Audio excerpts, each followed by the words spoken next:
herself somebody else. It will be some kind of older, really rich man. Tycoon. Well, an and then Arab she'll sell- prince.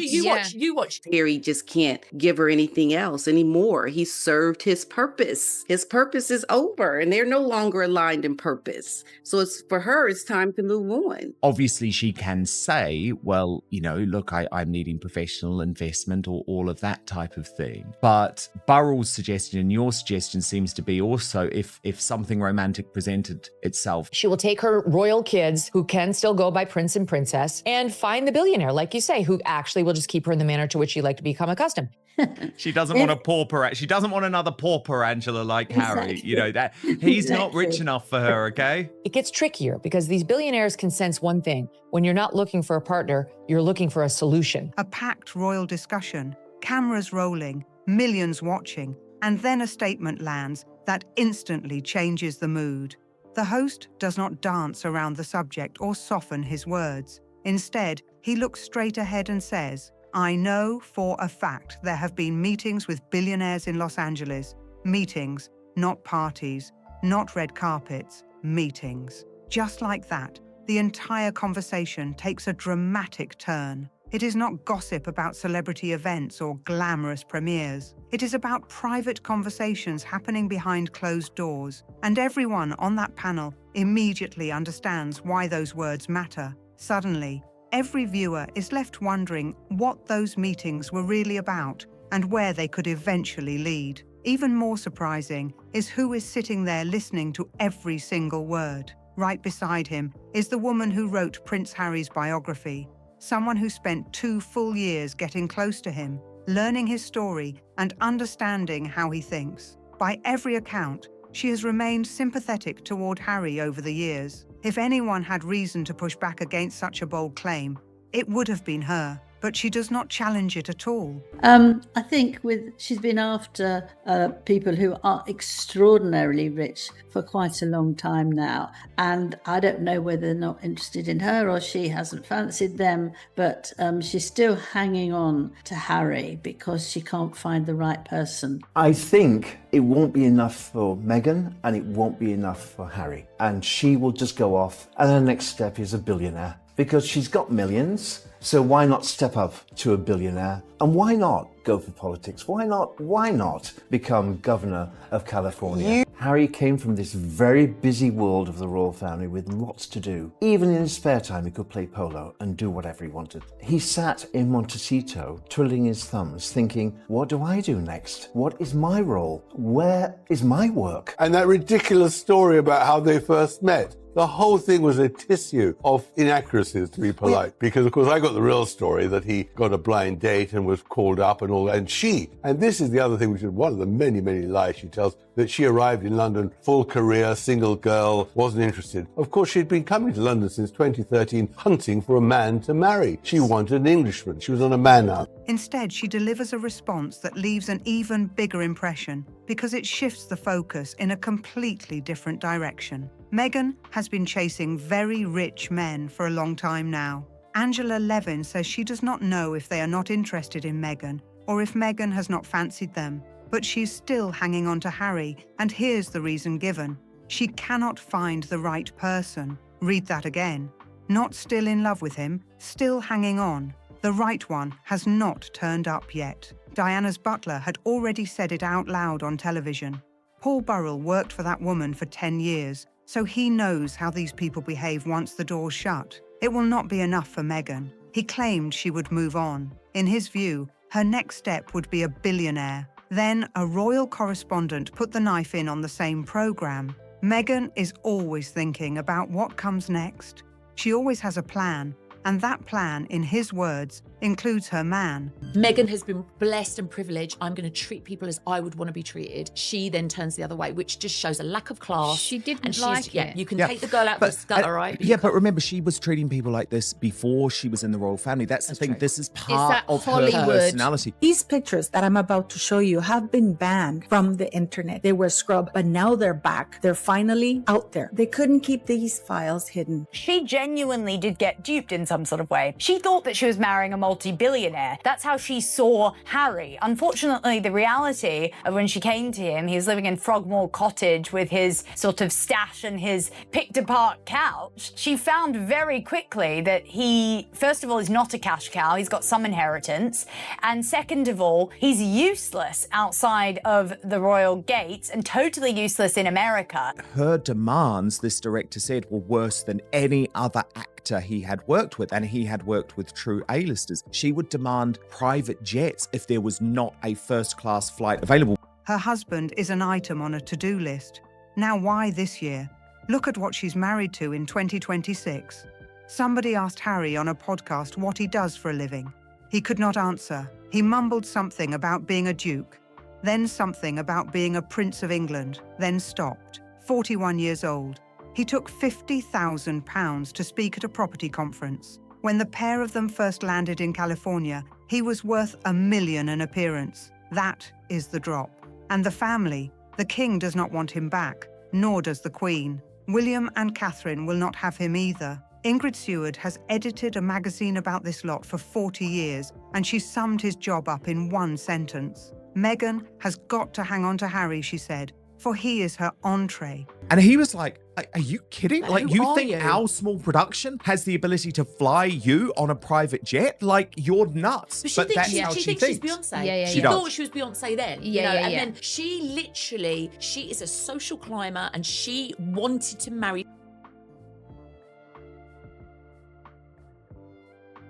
I just thought this woman is really doing something quite dreadful to Britain, and Harry has fallen in love with her in a ludicrous way and has gone along as her accomplice. Right, you know, and Oprah Winfrey had met them once. She was a Yeah. guest. The Clooneys, the guests. I mean, never met them before, but they were the guests. And, you know, I thought to myself, this all... Not in a million years did Meghan think that she was going to score Prince Harry. She thought she was going to score Andrew until Fergie put a stop to it. This guy has been around all of the time. Isn't that suspicious to you? Because it is for me. It is something strange. You know, this is what Meghan has been doing. She's a piece of Klingon, you know, like she clings to somebody who can get her there. So Meghan manages to befriend one person of a very popular group, and then that person introduces her to the others. And because she's being brought in by somebody they trust, she's welcomed in. What is she otherwise but a starlet? Those words were spoken years ago. Looking at where everything stands today, many commentators argue that the entree no longer carries the value it once did. What happens when the fairy tale prize no longer looks like the prize everyone imagined? That is the question many critics have been asking. The title is still there, but the reality looks very different. Instead of standing beside a royal figure with a clear public role, Meghan now stands beside a man who, during a podcast interview, struggled to explain exactly what he does for a living. The moment caught plenty of attention, and it left many people asking the same question. If someone is always focused on the next opportunity, what comes after a situation like that? And that Meghan was really trying to kick Jessica out of her life is a bit surprising. This was a woman whose children played a prominent role in your wedding just 2 years before. Meghan dumped her and seemingly has never spoken to her, never spoken about her. And the reason, according to reports, that Meghan wanted Jessica out of her life is quite silly, you could say. To understand where this story could be heading, you have to go all the way back to where it supposedly started. According to several commentators, it was never simply about romance. They argue it began with a long-term plan, one that had been taking shape years before. Prince Harry had even heard Meghan's name. Then she arrived in London, and according to those accounts, the next chapter quietly began. That is not my description. That is how people who say they knew her during that period have described those events. A panel of royal watchers revisited the timeline this year, and the very first name they brought up was footballer Ashley Cole. According to their discussion, they believed he was the person Meghan was interested in when she first arrived in London, well before any prince entered the picture. Then, September 2015, around 1 o'clock in the morning, a message appeared in Piers Morgan's inbox that he says completely surprised him. Well, hello there. Thanks for the follow. Big fan of yours. He later showed the screenshot. The timestamp speaks for itself.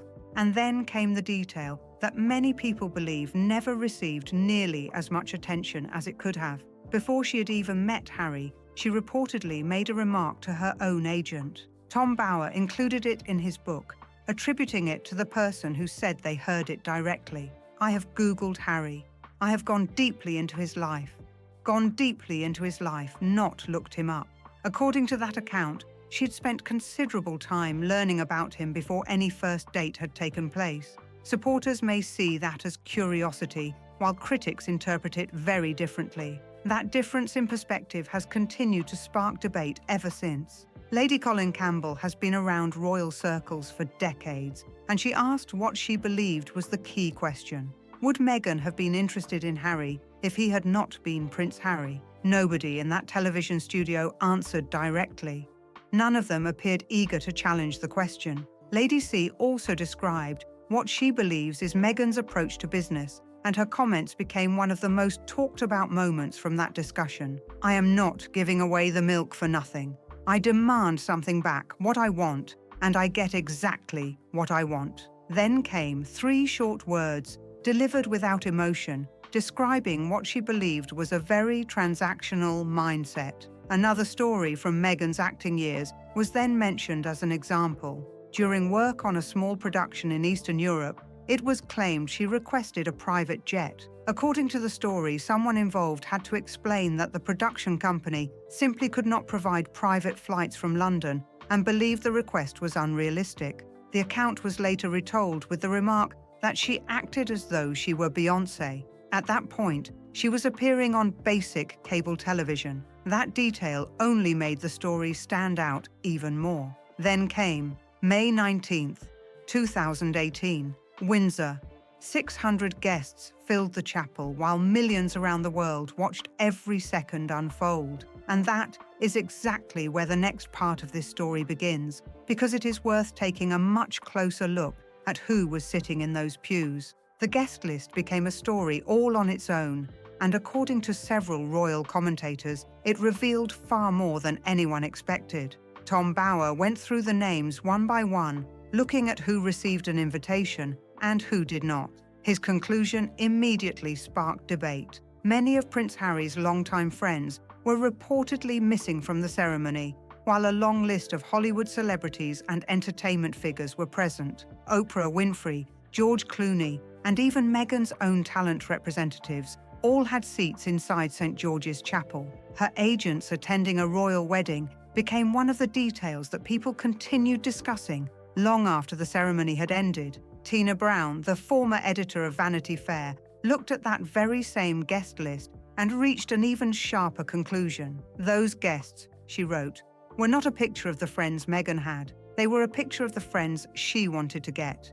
Think about that for a second. On one of the biggest days of her life, critics argued that the guest list appeared to reflect future connections as much as existing friendships. Whether people agreed with that assessment or not, it quickly became one of the most quoted observations about the royal wedding. Andrew Morton has covered the royal family since the days of Princess Diana, and he summed up the entire situation in just 5 words. He described Meghan as a networker to her fingertips, and, according to those making that argument, the strategy appeared to work.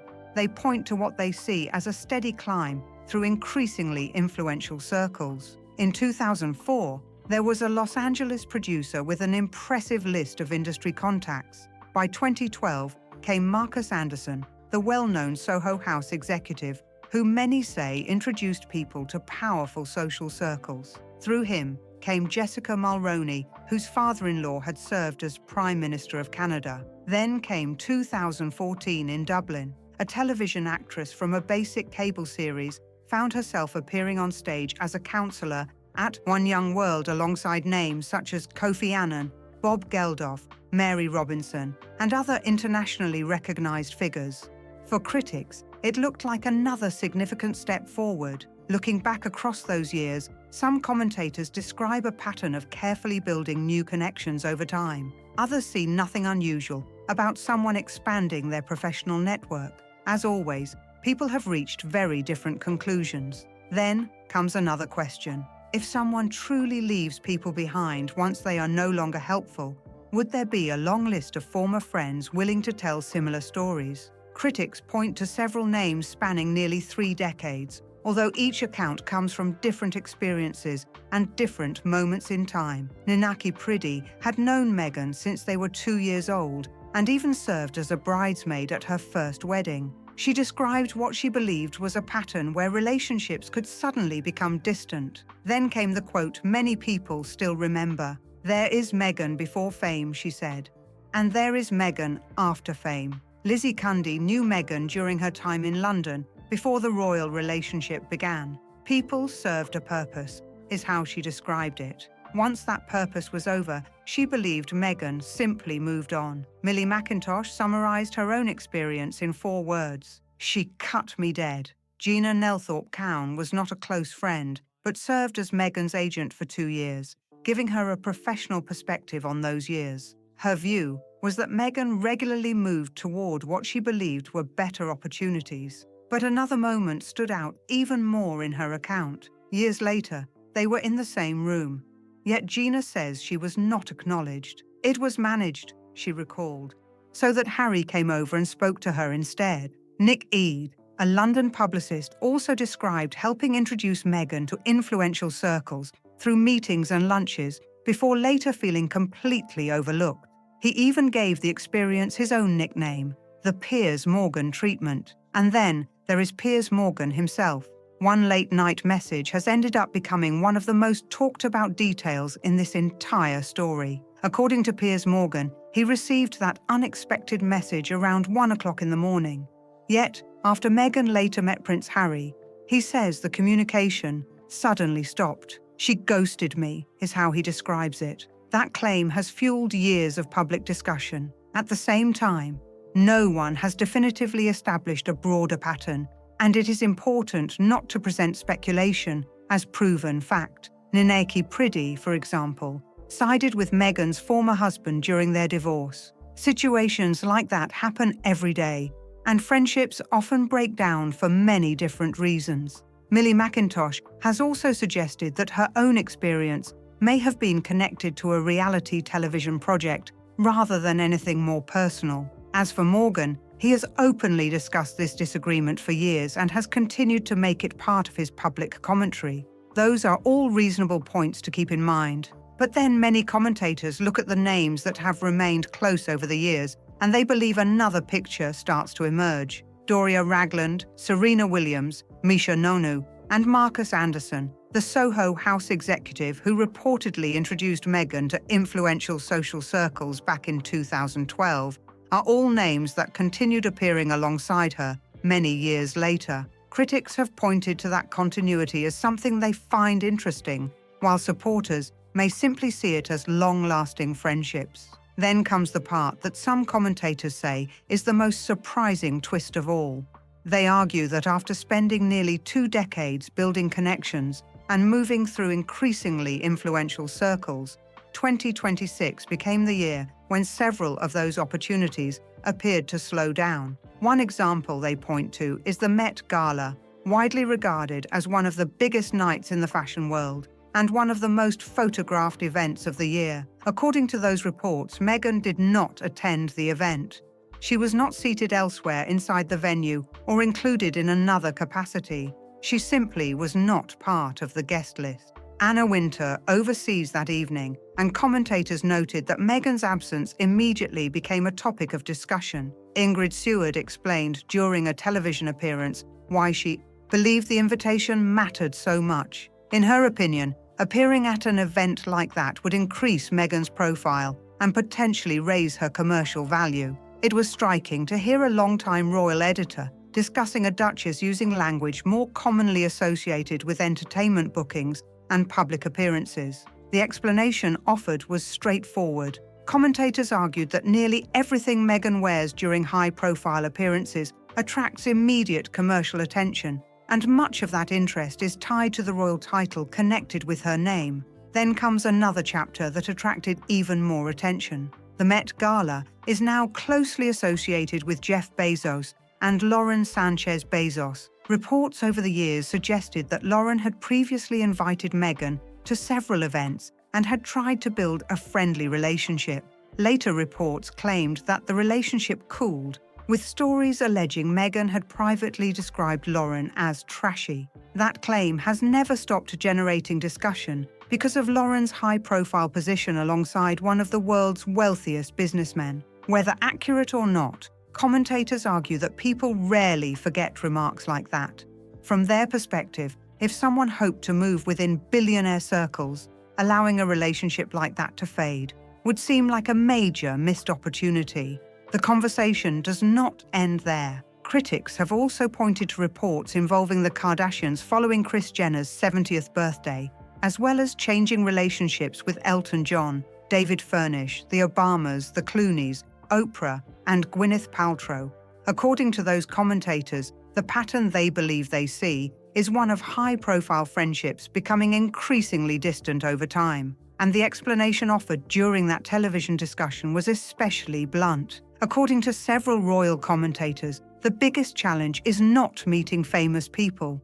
It is keeping those relationships over time. Their argument is that many celebrities already have enormous influence and do not rely on Meghan for publicity or opportunities. Because of that, they believe those connections can fade quickly if the relationship no longer benefits both sides. Whether people agree with that assessment or not, it has become a recurring point in television discussions about her public image. Those same commentators often point to her Netflix series as an example. It was a major production backed by a substantial budget, yet critics noted that very few widely recognized household names appeared on screen. They mention the absence of figures such as Elton John, the Obamas, George and Amal Clooney, and even Serena Williams. The biggest celebrity guest many observers highlighted was Chrissy Teigen. For critics, that guest list raised questions about how strong some of Meghan's highest-profile relationships remained behind the scenes. That brings the conversation back to those reported meetings with wealthy business figures in Los Angeles. Critics argue that while discussions may have taken place, they have not necessarily translated into close personal relationships with some of the most influential families in those circles. Lady Colin Campbell has often shared a story from a trip to Jamaica years ago. According to her account, Meghan approached a group of wealthy people she had never met before at a private club and introduced herself. The people standing there reportedly had no idea who she was at the time. Lady C says they later contacted one of her friends asking exactly who that woman had been because they were completely puzzled by the interaction. Her interpretation was straightforward. She believed Meghan recognized that the group included extremely wealthy individuals and decided to introduce herself. According to that version of events, it was not during a formal business conference or glamorous charity gala. It happened while on holiday in the Caribbean alongside her boyfriend. Before anyone immediately assumes Harry was simply carried along by circumstances, some commentators urge people to look at the situation differently. They argue he was an adult with a royal title, considerable financial advantages, and every opportunity to make his own decisions. That perspective did not come from this narrator. It came from Lady Colin Campbell during a live television discussion after a presenter suggested that Meghan had expected to marry into extraordinary wealth, but instead found herself with a prince whose finances were far more limited. With due respect, Lady C replied before explaining her position. She argued that Meghan had already understood Harry's financial circumstances long before the wedding, while Harry, in her view, presented himself as someone with greater long-term influence than events would later demonstrate. According to her interpretation, each entered the relationship with different expectations and ambitions. That is a very different argument from suggesting one person completely deceived the other. Instead, she described it as two people making choices they both believed would benefit them. Lady C went even further, suggesting that they shared a broader vision. In her telling, William and Catherine would continue representing Britain and the Commonwealth, while Harry and Meghan hoped to establish themselves as an international royal power couple with global influence. Critics have described that ambition as extraordinarily bold. They argue it reflected enormous confidence in what the couple believed they could accomplish together. When Lady C was later asked who carried the greater responsibility for the conflict that followed within the royal family, she gave an answer that surprised some viewers. She placed most of the responsibility on Meghan, but added an important qualification. In her words, Harry was not simply passive. She described his role as one of connivance, not weakness. Her conclusion remained consistent every time she discussed the subject. She argued that someone with strong ambitions also needs a willing partner who shares the same goals. In her opinion, Harry did not simply drift into that marriage. He made the decision to be part of it from the very beginning. Never did two people more richly deserve penury, she said, than the two of them. Studies in treachery, both. So where does this story end? That question was put to a panel of royal commentators, and their answers were remarkably similar. Just wait, one said. She will leave Harry and eventually move on to somebody else, probably an older, very wealthy man. No one challenged that prediction. Another commentator added that, despite everything they had gained, it was never enough.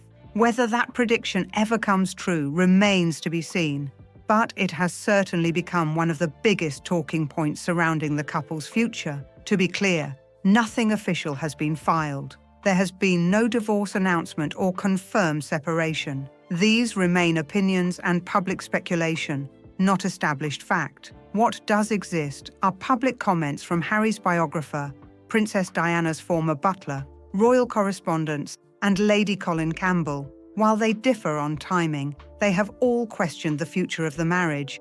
That shared view has only fueled even more public debate about where things could eventually go. Lady Colin Campbell has also argued that Harry's relationship with the royal family has been damaged by broken trust. During one television discussion, the host reminded viewers that those claims were allegations, not proven facts. Even so, Lady C offered the same advice. Harry would be well advised to get out, and the going is still just about possible. Whether he ever would is another matter. Many commentators believe returning to Britain would mean admitting difficult truths about his own choices, something they argue could be one of the hardest decisions that he has ever faced. Now it's your turn. Do you think Harry was simply too trusting? Or was he a grown man who understood the situation and made his own decisions? Share your thoughts in the comments. If you enjoyed this video, don't forget to like, subscribe to this channel, and turn on notifications for more discussions.